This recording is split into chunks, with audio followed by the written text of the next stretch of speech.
Hi, I'm Tom Bergman, and I'm running for Mayor of Genoa this fall. I'm running for mayor because I care very deeply about this town and its future, and there are some big issues we have to talk about. But before I do that, here's a little bit about myself. I've lived in this community my entire life, named after my grandparents, Tommy and Eldo Bergman, who for decades dedicated their efforts to Genoa's civic improvement. I grew up hearing stories about Tommy's various accomplishments, like saving the town hall from demolition or securing grants for downtown streetscapes. Perhaps in part thanks to these stories, I ended up deciding that working for the betterment of towns and communities would be a pretty good purpose. So I went to Ohio State and studied city and regional planning.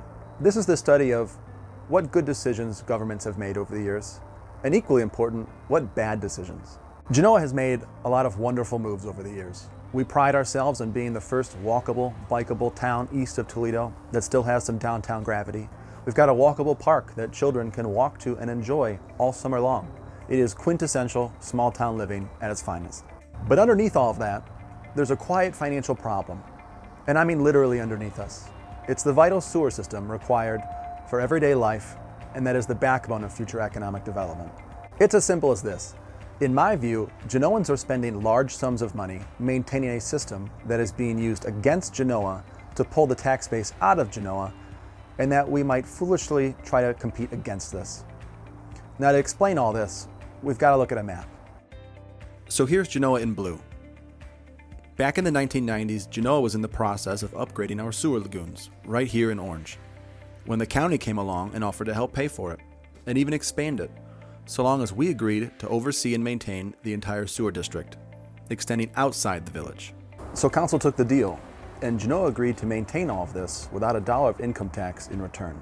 And it's this crucial deal that has shaped much of the economic development we've seen in this community since the 1990s.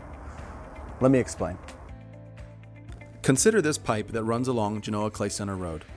This stretch of pipe serves the entire school district campus and the entire village of Clay Center without Genoa receiving a dollar of income tax in return.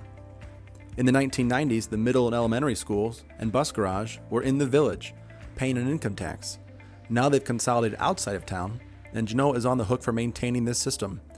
And crucially, this pump station, which allows it to happen in the first place.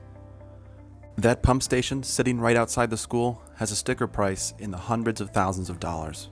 In this situation, Genoans have literally been spending money moving the largest employer from inside of town to outside of town.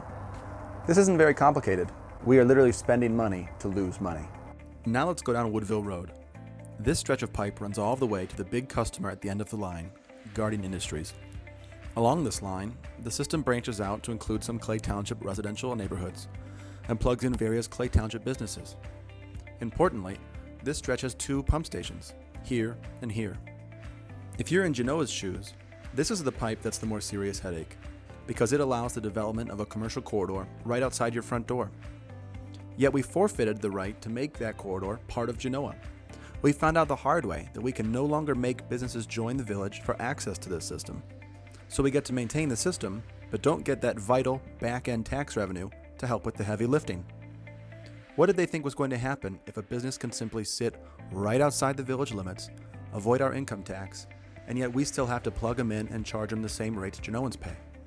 Genoans have been spending money maintaining a system that is slowly giving the future away to Clay Township. We went from receiving tax dollars to not receiving tax dollars and taking on all of this additional infrastructure liability. This is simply unsustainable. And I think it's going to get worse, thanks to a program called the Community Reinvestment Area, or a CRA. With a CRA, any business that builds in the township is now eligible for an up to 100% property tax break for 15 years.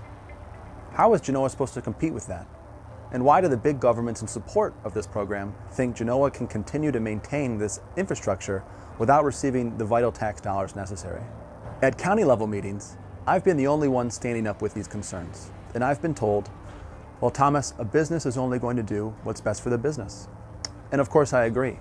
But if we make the outskirts so artificially cheap, aren't we concerned about pulling businesses out of Genoa and onto the highway? I asked that exact question to the school officials there in support of the program, and I was told a simple answer: so be it. And I think Genoans need to know that.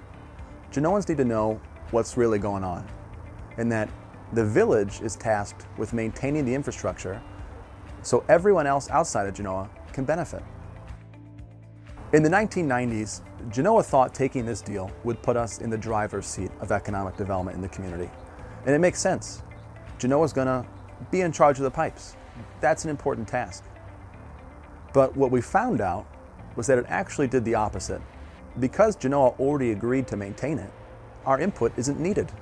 Genoa is not even invited to the meetings. I have to be the one to show up to council meetings and inform them that Discount Drug Mart's going to be coming to the community. And with Drug Mart, we will see the latest step in what has been going on the last 20 years. They're going to build a 28,000 square foot building right outside the village, and they won't be in the village because they don't have to be in the village. Yet it will sit there and compete against tax-paying businesses that are supporting Genoa's infrastructure. If you were looking for evidence that this deal wasn't working out for Genoa and its ability to pay its bills, well, look no further than the 2019 appropriations meeting held this spring, in which the administrator, Kevin Gladden, opened his comments to council with comments which read in part, quote, "I got a sewer plant that's falling apart. I got 4 lift stations. Why do we have a loan sheet this big? Because we can't go to the Capital Improvements Fund and fund that through taxes. We got to go out and borrow it from the state. So you're at a crossroads." So this whole setup cannot continue. The next mayor is going to take office January 1st, 2020, and the 2020s are going to be when Genoa has some big replacements to make. Regardless of who wins this fall, next year Genoa is going to borrow $1.5 million from the state EPA to build a new filtration house at the sewer plant. And after that, there are 4 pump stations that will need serious attention over the next 10 years. Genoa will be responsible for this maintenance. As I've stated before, Genoa thought taking this deal in the 1990s would put us in the driver's seat of economic development. But we didn't finish the deal. What we should have done was do what other communities throughout the state of Ohio do, and that is pass joint economic development districts, commonly called JEDs. In fact, Genoa has a JED agreement with a pipe that runs south to the turnpike. But we failed to make these deals in the 1990s on State Route 51 or Genoa Clay Center, which is where the growth is going to be. So I'm kind of preaching a message of cooperation in that we are all one community and we need one cohesive economic development mindset that makes sure the money goes where it needs to go. Because it's not fair that one entity is responsible for millions of dollars of costs over a generation while the other side benefits immensely. The problem now is, how can Genoa get a JED agreement passed by unincorporated residents after we've already agreed to maintain the system for them? If you're an unincorporated resident or business, this is the greatest deal of all time. What can Genoa offer you in return for infrastructure cooperation? Very clearly, if we're going to ask the unincorporated residents for cooperation on pipes and to put Genoa back in the driver's seat of economic development, we need to find a way to lower costs elsewhere for them as part of a deal. So there's all these rumors going around that if I win, the first thing I'm going to do is fire the entire Genoa police force, as if that makes any sense at all. That is not a productive solution to this problem.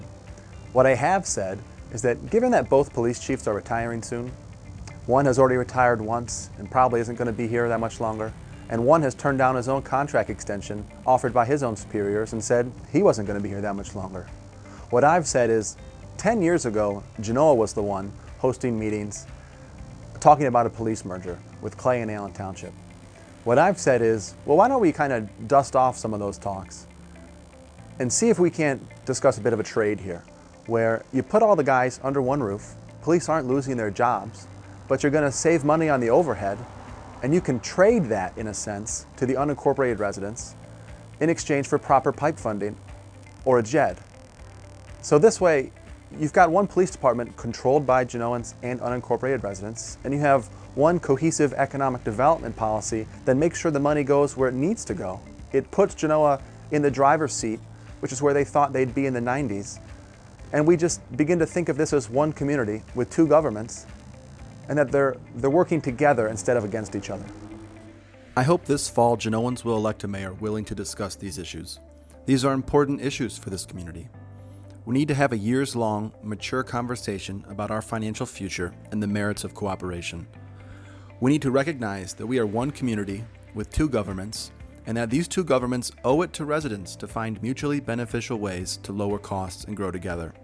This is the strongest way to guarantee that we don't go through the 2020s being squeezed financially by paying for Clay Township's prosperity.